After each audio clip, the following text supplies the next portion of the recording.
Hola, soy José Francisco Álvarez, participante del doctorado de gerencia de la Universidad de Yacambú. El día de hoy, en atención a la asignación del Seminario de Filosofía, estaremos abordando los aportes de Karl Popper e Imre Lakatos. Pero antes de empezar a hablar de dichos autores, quisiera desarrollar un poco la importancia o el desarrollo de lo que es el conocimiento científico. Se dice que el origen de la ciencia, ¿verdad?, comienza con Galileo a lo que se llama la revolución científica, que fue en los siglos XVI y XVII. Los componentes fundamentales de la ciencia en cuanto a sus características para el momento eran la experimentación, ¿verdad? Y el proceso mecánico o el proceso matemático que permitía, junto con la experimentación o con el proceso mecánico, obtener algunos resultados que podrían integrarse hacia lo que podría ser el criterio de verdad. En esta realidad de métodos y abordaje científico, la filosofía se ha paseado por tres métodos fundamentales, y a lo cual estaremos desarrollando específicamente los autores a los cuales nos requiere desarrollar. El primero de estas tres propuestas filosóficas contemporáneas de destacar proviene de Karl Popper, un austriaco muy ligado al Círculo de Viena, no de hecho, sino en el seguimiento de, de su, de su propuesta metodológica, la cual se fundamenta estrictamente en el falsacionismo. El falsacionismo, me permito leer, considera que es una teoría científica según su capacidad para realizar predicciones arriesgadas.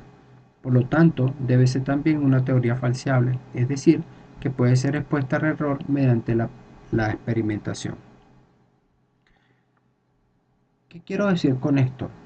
Que evidentemente Popper intentó demostrar que no existe ninguna teoría infalible o absoluta. Para ello, Popper inventó o desarrolló una metodología que simplemente tratara de romper con el historicismo o el dogmatismo reinante de las teorías actuales, de las teorías pasadas, a la cual Popper se enfrentaba.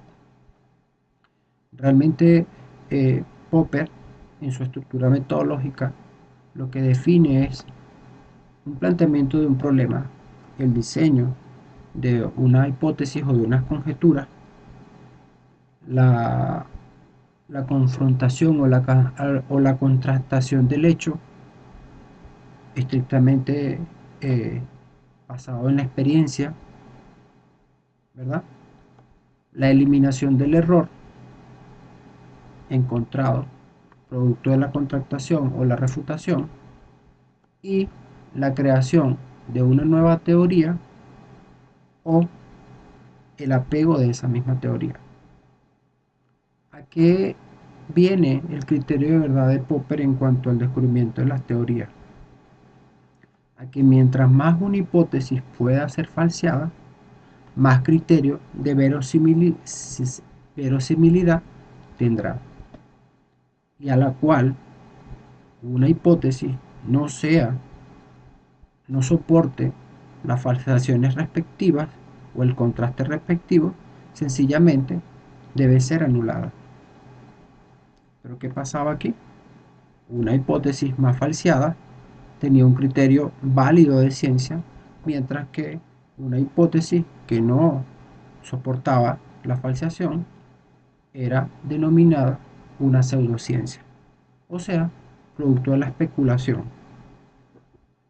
y la cual no tenía el valor de ser considerada como válida. Otra de las corrientes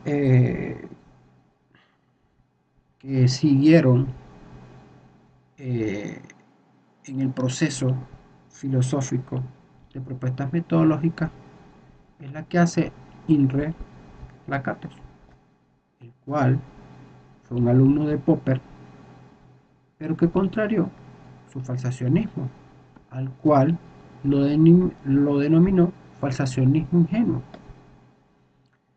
El falsacionismo sofisticado al cual Lakatos hace referencia es un falsacionismo el cual, al igual que el de Popper, se apoyaba del racionalismo crítico como energía suprema o como realidad suprema para el abordaje teórico de la ciencia, dejando a un lado todo lo que eran los procesos eh, experimentales, experimentales eh,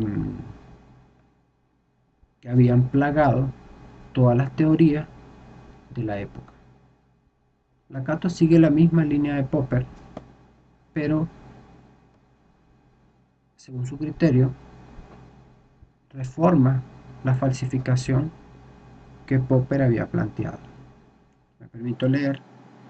Eh, Lakatos considera que las teorías científicas están en relación y mutua dependencia, así que cuando la predicción de una no se cumple, los científicos no descartan la teoría en cuestión, pues quizá el fallo está en otra relacionada que se había dado por válida. Eh, ¿Esto qué quiere decir? Que Lakatos, apoyándose en las teorías pasadas, en la importancia de la historia y el desarrollo de la ciencia, no desecha ninguna teoría. Al contrario, para Lakatos, estas teorías se mantienen en reposo, a lo que él llama una heurística degenerativa, esperando a que otra teoría sea mucho más cargada de argumentos para que reemplace a la otra, para que la reemplace o la absorba. La metodología que propone Lakatos es bastante contraria a la de Popper, porque Lakatos elimina la contrastación como método de validez para cualquier teoría. Al contrario, Lakatos diseña un centro puro o un núcleo duro propio de los conceptos que derivan la teoría, el cual es inquebrantable. Para ello, se diseña un grupo de teorías aleatorias o de hipótesis aleatorias que van a proteger ese núcleo duro ante cualquier proceso de contraste o falsación. Lo que pretende Popper al llegar a la evolución de una metodología científica es que todas las teorías son importantes y que unas alimentan a las otras y que los procesos de falsación o de negación no son necesarios. Así, Popper contraviene